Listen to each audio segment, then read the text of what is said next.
Welcome to the Depth Dive. We sift through stacks of information to bring you what really counts.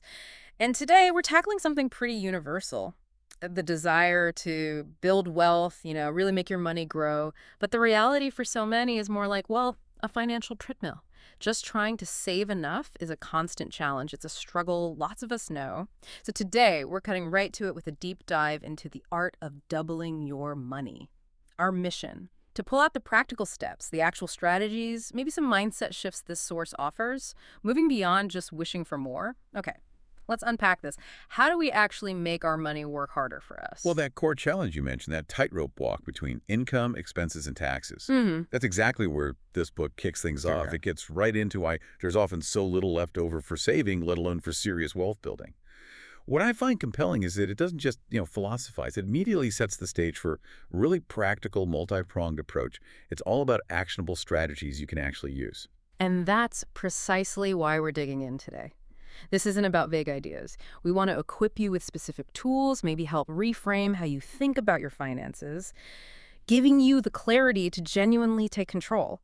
We're exploring the mechanics here. So the source doesn't just leap into answers. It starts by validating that struggle, acknowledging why saving feels so hard for so many people. Yeah. That feeling, right, running out of month before you run out of money. Exactly. It points to what it calls the unholy trinity of financial stagnation.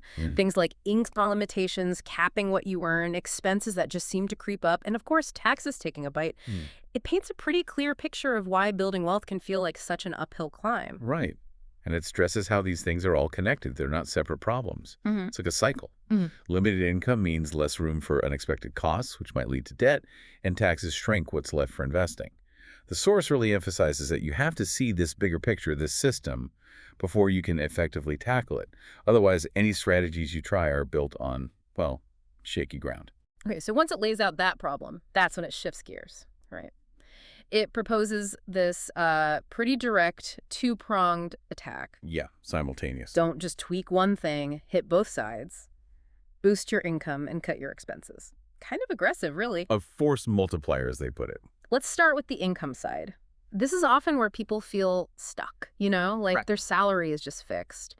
The art of doubling your money gives some specific, maybe even surprising ideas. One that stood out was really focusing on developing sales skills. Now, sales can sound a bit pushy, maybe.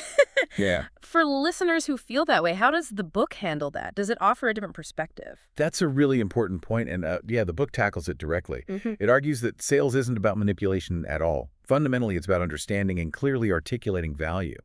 It even introduces a tool, the value proposition canvas, to help you pinpoint the problems you solve and the benefits you offer. So whether you're asking for a raise, pitching a project, or starting a side gig, you're not selling in that negative sense. You're communicating real value. It helps you find hidden value in what you already do or could do. That's a helpful way to think about it, shifting from selling to articulating value. And connected to that, the source talks a lot about side hustles. Yeah. This isn't just about making a bit of extra cash for the weekend, is it? It seems more strategic. Absolutely. Side hustles are framed as critical. Not just for the money, though that helps. They're seen as diversified income streams, but also like a training ground. You apply those value articulation skills, test ideas, build new skills, maybe even find a path to full-blown entrepreneurship with less risk. It's like your personal R&D lab for finance. These are foundational steps, building that buffer before you dive deep into investing, creating the raw material for wealth. Right, so you work on bringing more in. Then there's the other side, cutting costs aggressively. The deep dive mentions some pretty direct examples, like firing unnecessary consultants or renegotiating contracts. Quite direct. For listeners who might have ongoing professional relationships, how does the book suggest doing that without, causing problems? Is there a process? Yeah, that's a practical worry. The book is specific. It's not about being reckless. It suggests doing a value audit for all those recurring cost services, contracts, subscriptions. A value audit. There's a checklist. What was the goal? What's the measurable return? Is it still essential? Can we do it cheaper or in-house? Yeah. It even gives examples of how to have those conversations, renegotiating or ending things based on data, not emotion. Data-driven, not confrontational. Exactly. Making sure every dollar going out is pulling its weight towards that goal of doubling your money. It's about ruthless efficiency, really. So more income coming in, less going out. You've created that surplus. What's next? The book doesn't just say invest. It gives you tools to actually understand how investments grow. Yes, simple but powerful tools. It tries to demystify the whole compounding thing. And this is where it gets really useful, especially if you already have some financial background. The rule of 72 is, well, it's brilliant in its simplicity, isn't it? Yeah, explain that quickly. You just take the number 72 and divide it by your expected annual rate of return, your interest rate. That tells you roughly how many years it takes for your money to double. Simple enough. So say you average 8% a year. 72 divided by 8, and that's about 9 years to double your money. But crucially, it also highlights things like the impact of inflation, or how much difference even one extra percentage point makes over time. It's a quick mental check. It's amazing how a simple calculation gives so much insight into long-term growth. And building on that, it also introduces the rule of 105. Similar idea. It's the same principle, different target. Rule of 105 helps you estimate how long it takes money to triple. Divide 105 by your annual interest rate. So at that same 8% return, 105 divided by 8, is roughly 13 years to triple. Another mental shortcut for visualizing those bigger goals. Precisely. And taken together, these rules really hammer home the power of compound interest and the importance of being patient and consistent. They make it tangible. Yeah, it's not just abstract math anymore. You can see how aiming for, say, 7% versus 10% changes the timeline dramatically. Doubles in about 10 years versus just over 7 years. That's huge over decades. They help set realistic expectations and evaluate opportunities. Okay, so the numbers provide a great framework. But the source stresses it's not just math. There's a psychological side, right? The art of investing involves mindset, discipline. Absolutely critical. The book dives deep into this. The first big principle is specialize in investments one understands. Meaning? Don't try to be an expert in everything. Define your investment circle of competence. Really understand the businesses or assets you invest in. It stops you from chasing hype or following the crowd blindly, making informed choices based on real knowledge. That makes sense. Understand what you own. But what about diversification? Isn't that important too? How does specialization fit with spreading risk? That's a fair question. The book suggests diversification is step one, your safety net. But within that diversified base, informed specialization is where you might find better returns. So, a core diversification plus some focused bets. Exactly. Focus on high-conviction ideas within your circle of competence. Sure. Don't invest in something just because it's popular if you don't truly get it. Know why you own it. Okay, know what you own. Then the book warns against emotional buying. I think we can all relate to that urge to panic sell in a crash or that FOMO, fear of missing out when something's soaring. Oh, definitely. Fear and greed are powerful drivers. Does the book offer any practical ways to handle those moments, like a technique? It does, actually. A very practical one called the 24-hour rule. The 24-hour rule. Yeah. Any strong impulse to buy or sell, especially if it's triggered by sudden news or market swings, you have to wait 24 hours. And during that time, you have to write down 3 solid, non-emotional, data-based reasons for the action. Forcing a pause and logical thinking. Precisely. It acts like a circuit breaker against purely emotional reactions, gives your rational brain time to catch up. That sounds incredibly useful. A simple rule with big impact. And the last mindset piece is a big one. Viewing stock ownership as business ownership. Yeah.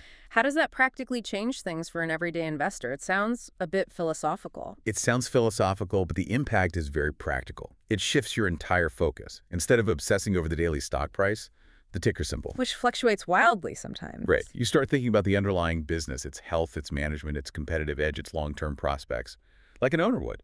So less reaction to market noise, more focus on fundamentals. Exactly. If the company is fundamentally sound, a price dip might even look like a buying opportunity, not a disaster.